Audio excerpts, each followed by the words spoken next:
म्हणून बोलतो.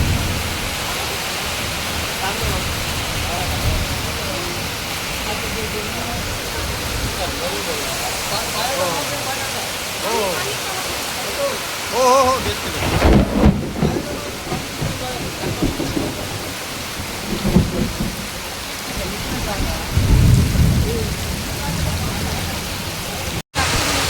मोठ्याने बोला. मी धामणगाववरून बोलत आहे.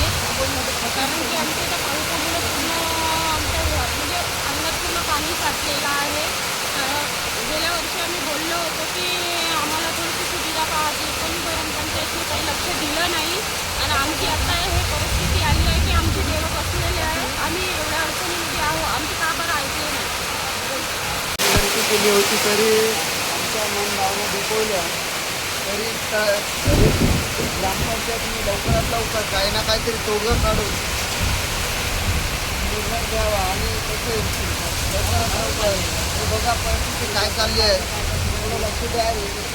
सरांना विनंती आहे, ग्रामपंचायत उपसरपंच आणि सरपंचांना विनंती आहे जेणेकरून काहीतरी तोडगा काढावा ही विनंती. मोडेकर निजाम गेल्या वर्षी सुद्धा आमच्या शासनाचा असाच झाला.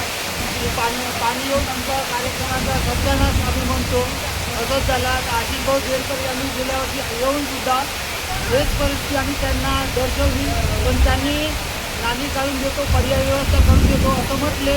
पण यावर्षी सुद्धा त्यांनी काही केलं नाही. अगदी पुरं वर्ष गेलं, पण यावर्षी सुद्धा हेच तसंच जाणवतं. काम आहे आणि आमच्या घरी मोहरम हा सण आम्ही उत्साहाने साजरा करतो. आणि मागच्या वर्षी पण हाच परिस्थिती निर्माण झालेला होता. ज्यावेळेस आम्ही ग्रामपंचायतला तंटामुक्तीला मौखिक त्यांना आम्ही तक्रार दिलेला होता.